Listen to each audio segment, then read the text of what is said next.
Boa noite. Eu gostaria que vocês imaginassem uma pessoa fazendo pesquisa num laboratório. Imagina um cientista. Como é que vocês imaginam essa pessoa? Pare e pense um pouquinho.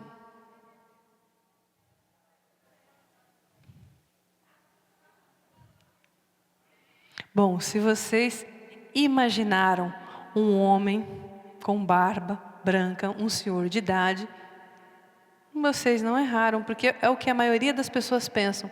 Então, se vocês olharem, essa é uma convenção muito famosa, é a Convenção de Solvay, e essa foto, muito antiga, de 1926, a gente pode ver a presença de uma única mulher ali, ó, a Marie Curie. E o restante só homens, como vocês imaginaram, todos senhores de barba fazendo a ciência. Todos homens. E isso não mudou. Se a gente olhar na convenção, a mesmo tipo de convenção, que é a convenção de 2011, nós vamos notar a presença de duas mulheres, uma em cada extremidade, uma bem longe da outra. E pegando a mais nova, a mais recente dessa convenção, nós temos apenas 5 mulheres, e elas também continuam longe uma das outras, distribuídas. E a cara do cientista, a cara do homem que faz ciência, é essa mesma cara. E a gente não consegue ver nenhuma mulher negra presente nesse grupo de cientistas. E essa é uma convenção muito famosa, porque todos os cientistas que participam dela são pessoas que foram convidadas. Então, nem, você não faz inscrição, você não paga, você é convidado. Então, olha a cara da nossa ciência. Poucas mulheres, muito longe uma das outras, e nenhuma mulher negra. E isso não é uma coisa que acontece só lá fora, é uma coisa que acontece aqui no Brasil também. Existem os dados do CNPq que ele trata todas as bolsas, desde a bolsa de iniciação científica até as bolsas sêniores, que seriam a bolsa produtividade. E a gente pode ver isso acontecendo.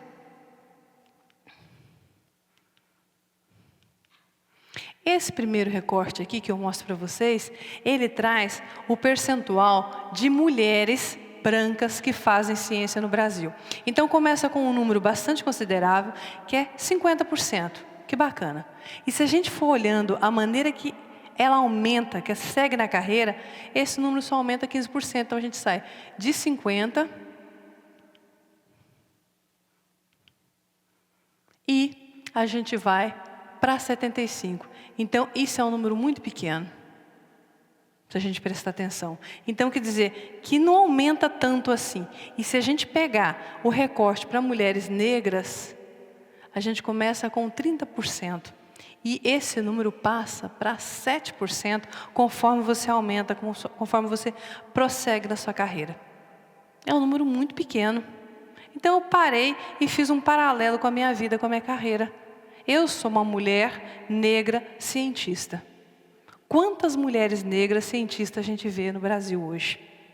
E isso eu percebi quando eu fui dar a primeira palestra para as crianças. Eu perguntei, tinha um público infantil, eu tenho cara de cientista? As crianças falaram não. Então por que nós não temos mulheres negras na ciência? Por falta de modelo, por essa questão de estereótipo. As crianças, as meninas não se veem representadas. Elas não se identificam nesse quadro. Então elas vão querer ser cientista. Então o que eu parei e pensei? Eu, como mulher negra, como é que eu consegui ser cientista, passar por todas essas adversidades e chegar a realizar meu trabalho? Então eu parei e pensei, eu preciso fazer alguma coisa para mudar essa situação.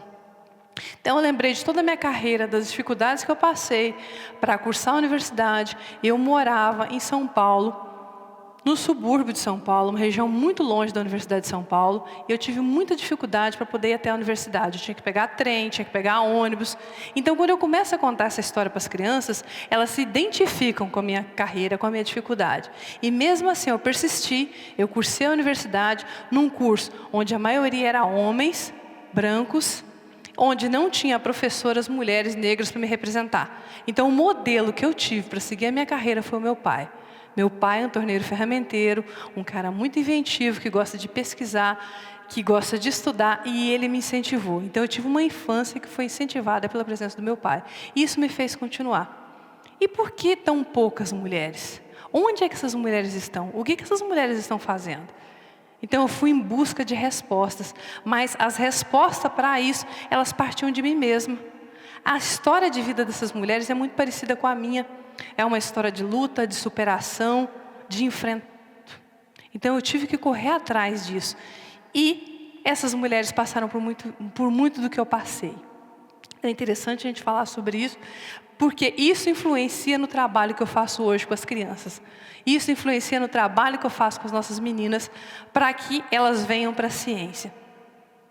Então eu gosto de mostrar o que me fez gostar de ciência. Quando eu era pequena, meu pai me deu uma enciclopédia, que é a Ciência Ilustrada. Na capa dela tinha o globo, a Terra. Então eu queria conhecer, explorar, e dentro dela, cada página que eu lia, eu via equações, eu via as fórmulas, uma série de coisas, circuitos, e eu queria ler mais e descobrir mais, e perguntava, era muito curiosa. E meu pai me respondia sempre que eu perguntava. Então a curiosidade minha, ele sempre supria. E eu fui gostando, e fui tomando gosto, e cada vez querendo mais e mais e mais. Então aí que está a resposta para que a gente traga mais meninas para a ciência. A gente precisa mostrar para essas meninas onde é que estão as outras cientistas. Que existe sim mulher fazendo ciência, e existe mulher negra fazendo ciência. Esse número, 7%, corresponde a 5.000 pesquisadoras. E elas estão aí distribuídas pelas universidades. Então, se a gente puder contar para as meninas a história dessas pesquisadoras, elas vão ter modelos para que elas possam se inspirar amanhã. E é atrás disso que eu fui e comecei a fazer divulgação dessas histórias. Então, comecei a contar nas palestras, visitar as escolas e mostrar essa problemática. Até que um aluno me disse: professor, os problemas nós já conhecemos. Então, o que nós precisamos de ações para poder mudar isso daí? Então, fui atrás de ações e vocês viram que eu falei uma coisa interessante naquelas fotos. As mulheres estão muito longe uma das outras, elas estão muito separadas.